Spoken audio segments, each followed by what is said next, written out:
दोस्तों आप सबका स्वागत है हमारे यूट्यूब चैनल नॉलेज एरिया में। आज हमारा टॉपिक है कि किसी भी एग्ज़ाम में सबसे उच्चतम अंक कैसे पाते हैं और मेरिट स्थान में अपना नाम पाने के लिए कैसे-कैसे जो महत्वपूर्ण टिप्स होते हैं, जिसे जिसे जो टॉप करते हैं वो लोग अपनाते हैं, जिससे कारण उनका नंबर अच्छा आता है और वो मेरिट में आते हैं उनका नाम, ठीक है? तो इसी मतलब प्रकार के कई टॉपिक्स हैं, कई नंबर पॉइंट हैं जिसके कारण उनके नंबर बाकी लोगों से बहुत अच्छे आते हैं और वो अच्छा प्रोग्रेस करते हैं। तो यही कोई कुछ पॉइंट है और कुछ टिप्स है हम जो मैं आपको इस वीडियो में बताऊंगा, तो बने रहिए इस वीडियो में, ठीक है। तो पहला पॉइंट है कि जब भी आपको प्रश्न पत्र मिले तो एकदम से मतलब प्रश्न पत्र में जो पहले में दिया है उसी को हल करने के बजाय आप लोगों को सबसे पहले जो प्रश्न दिया गया है सभी प्रश्न को एक बार खोल के देख ले, आप अच्छे से पढ़ ले कि कौन आपको अच्छे से समझ आ रहा है, कौन समझ नहीं आ रहा है, कि आपका पेज या प्रश्न थोड़ी ना फटा हुआ है या मिस प्रिंटिंग थोड़ी ना है। जांच ले उसे, ठीक है। अगर गलती है तो तुरंत बता दे कि मेरे में ऐसा है, प्रिंट नहीं हुआ है, इसमें फट गया है, ऐसा करके तो आपको बाकी बाद में दिक्कत नहीं होगी, ठीक है। ये पहला पॉइंट है। और दूसरा पॉइंट है इसी प्रकार कि प्रश्न पत्र पढ़ने के बाद जिस प्रश्न का उत्तर आपको सबसे पहले पता हो या मतलब आपके ज़हन में हो, मतलब आपको याद हो, जो आपको अच्छे से पता हो और सटीक उत्तर आपको पता हो, तो उसी का उत्तर सबसे पहले लिखें, ठीक है। जिससे आप अच्छा मतलब इम्प्रेशन जमा पाएंगे अपने जो आपका जो पेपर चेक करेंगे ना उनके ऊपर, ठीक है। अगर आपका शुरुआत ही अच्छा नहीं होगा ना तो आपका जो जांचने वाला है वो आपके पीछे के पेपर जो आप लिखे होंगे उन सब पे भी अच्छे से ध्यान नहीं देगा, जिससे आपका प्रोग्रेस कम हो जाएगा।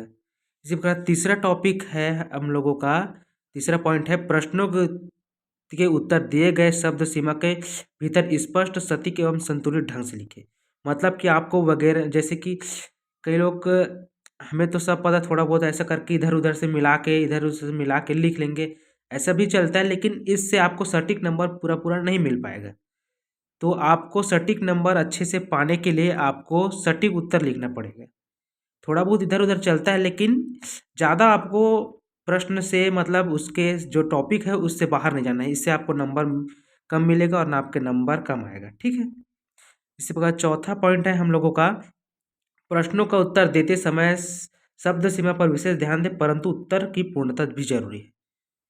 अब जैसे कि आप 2 नंबर का क्वेश्चन है, अब उसमें आप 5 लाइन 6 लाइन 7 लाइन लिख रहे हैं, तो ये कोई मतलब नहीं है, आपका टाइम वेस्ट है ये।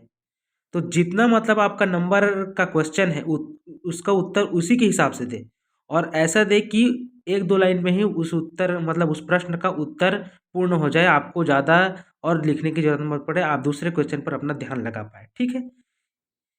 और आते हैं पांचवें टिप्स पे। तो पांचवा टिप्स है प्रश्न पत्र में दिए गए प्रश्नों के क्रमांक के अनुसार ही क्रमांक लिखे, अपने अनुसार क्रमांक ना डालें, ठीक है। प्रश्न में जो क्रमांक दिया गया होता है ना, उसे के अनुसार से आपको मतलब देखते हुए एकदम मतलब आपको सटीक रूप से क्रमांक डालना है, क्योंकि अगर क्रमांक आपका गलत हो गया ना तो आप जितना भी लिखे होंगे वो भी गलत हो जाएगा। इसलिए क्रमांक आपको अच्छे से देख के डालना है, ठीक है। इसी प्रकार छठवा छठवा टिप्स है हम लोगों का, प्रश्नों के उत्तर में जहाँ जरूरी हो आवश्यकता अनुसार चित्र, रेखा चित्र एवं मानचित्र का प्रयोग अवश्य करें। जैसे कि आप लोगों को कई मतलब मैथ्स का सवाल होता है तो उसमें रेखा चित्र बनाना पड़ता है कभी कभार, तो उसका अलग नंबर होता है, तो आपको उसका प्रैक्टिस भी अच्छे से करना पड़ेगा, जिससे आपको मतलब एग्जामिनर का कोई भी एक नंबर भी आपका मतलब ना काट पाए कि इसने चित्र नहीं बनाया, ऐसा नहीं बनाया है, ऐसा करके। जैसे बायोलॉजी है और कुछ भी विज्ञान है, ऐसा जो टॉपिक होते हैं इन सब में चित्र बहुत ज़रूरी होता है, तो चित्र बनाना भी बहुत ज़रूरी है। अगर दिया गया है तो बनाना ही पड़ेगा, उसका नामांकित भी करना पड़ेगा, तो आपको मतलब इम्प्रेशन अच्छा जमेगा एग्जामिनर के ऊपर और आपको नंबर अच्छे से मिलेगा, ठीक है। इसी प्रकार आपका सातवां पॉइंट है, जैसे कि अंकित प्रश्न को हल करते समय सबसे पहले प्रश्नानुसार जो दिया गया है उसे लिखिए, फिर सूत्र लिखिए, तत्पश्चात प्रश्नानुसार उनके मान लिखकर स्टेप वाइज उन्हें हल करते। ठीक है। अंकिंग प्रश्न को मतलब अंकिंग प्रश्न बहुत ही मतलब दिमागी रूप से बहुत ही मतलब लेवल अप होता है अंकित प्रश्न। तो अंकित प्रश्न को आपको अच्छे से पहले एक दो बार पढ़ना है। उसमें क्या कहा जा रहा है, क्या पूछा जा रहा है, उस सब को मतलब आपको प्रश्न के अनुसार लिख लेना है सामने में। इससे आपको आसानी होगी कि हमें क्या करना है और क्या निकालना है, क्या क्या हमको पता है। उसके प्रकार आपको उसको सूत्र लगाकर उसको स्टेप वाइज हल कर देना है। स्टेप वाइज हल करने से ये फायदा होता है कि आपको हर स्टेप में नंबर मिलेगा। किसी भी स्टेप में आपका नंबर मतलब कट नहीं पाएगा। अगर आप कभी कभार भूल गए एक दो स्टेप, तो आपको मतलब चिंता करने की जरूरत नहीं है। आप जितने स्टेप लिखे होंगे उतने स्टेप से ही एग्जामिनर आपको नंबर दे सकता है। ठीक है। इसी प्रकार 8वां टिप्स है, उत्तर लिखते समय स्वच्छता एवं स्पष्टता पर विशेष ध्यान दें। अब उत्तर लिखते समय आपको मतलब स्वच्छ साफ सुथरा लिखना चाहिए।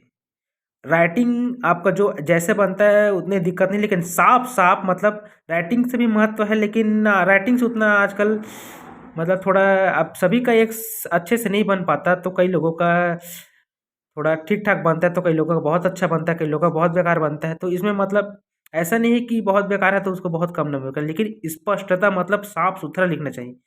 आपका पेपर काट शीट नहीं होना चाहिए किसी भी प्रकार का। तो उससे आपको अच्छा नंबर मिलेगा। एग्जामिनर आपके मतलब कॉपी को जो अच्छी तरह का तरीके से पढ़ पाएगा और आपको अच्छे से नंबर दे पाएगा।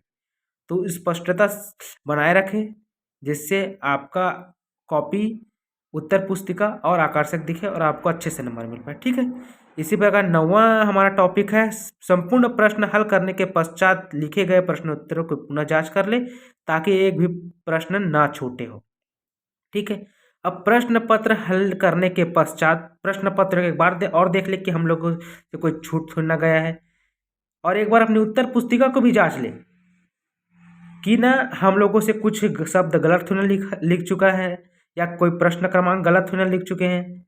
ऐसे ऐसे करके आप जो भी अपना उत्तर पुस्तिका या प्रश्न है जो भी अपना 5-10 मिनट में आप उसको देख ले, अगर आपके पास टाइम बचा है तो।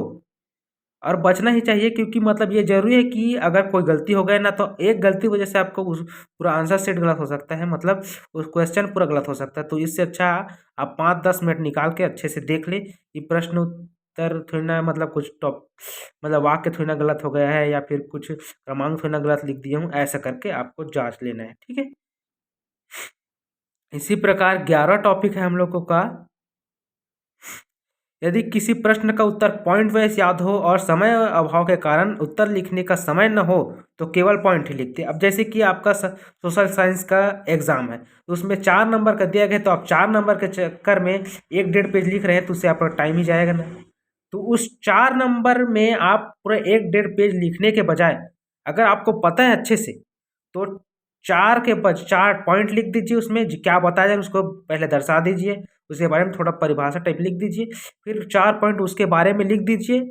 फिर उसके बाद टॉपिक वाइज मतलब 3-4 पॉइंट जो जितने नंबर का है उतने हिसाब से उनके पॉइंट लिख दीजिए, उसके आपको मतलब अच्छे से नंबर मिलेगा।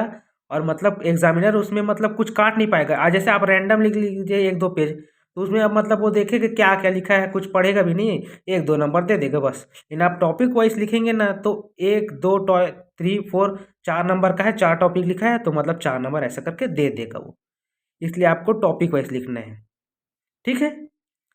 इसी प्रकार हम लोगों का 12वां है, उत्तर लिखते समय केवल किताबी ज्ञान ही नहीं बल्कि अपने विषय ज्ञान एवं समझ विवेक का उपयोग करें। ठीक है। अब जैसे आप पुस्तक ही पढ़ के गए, अब पुस्तक अब कई लोग मतलब दिमाग के अंकित प्रश्न के हिसाब से दिमाग से भी पूछ लेते हैं कि ऐसा करने पर क्या करेगा वो, ऐसा करने पर क्या करेगा वो, ऐसा करके दिमागी परीक्षा लेने के लिए भी ऐसे क्वेश्चन दे देते हैं, जैसे पठित गद्यांश दे देते हैं। तो उन सब में आपको अपने दिमाग से मतलब अच्छे से लगाना है कि क्या करना है उसमें ऐसा करके। ठीक है। और इसी प्रकार जैसे किसी का मतलब और लास्ट टॉपिक है हम लोगों का सबसे महत्वपूर्ण कि अपना ही लिखे, किसी दूसरे का नकल करने की कोशिश ना करें, क्योंकि नकल करने पर आप जो सही लिखे होंगे वो भी गलत हो जाएगा। कि क्या पता आप दूसरे का नकल कर रहे हैं वो भी गलत लिखा होगा, उसके चक्कर में आप भी गलत लिख रहे हैं। तो इससे अच्छा गलत हो या सही हो अपना ही लिखे और अपना मस्त अपना बेस्ट दे और पढ़ लिख कर जाए। ठीक है। आराम से साल भर पढ़े होंगे थोड़ा बहुत 1-2 घंटा तो कोई चिंता नहीं, नहीं पढ़ अब आग 2 दिन में 3 दिन में पढ़ लूँगा, सब लोग कुछ कर लूँगा, ऐसा करोगे तो कुछ नहीं हो पाएगा। आप लोगों को साल भर पढ़ना है, साल भर मेहनत करना है, तभी कुछ मिलेगा। ठीक है। तो ऐसे ही नॉलेजफुल वीडियो के लिए हमारे चैनल नॉलेज एरिया को सब्सक्राइब करें, लाइक करें, शेयर करें। Thank you.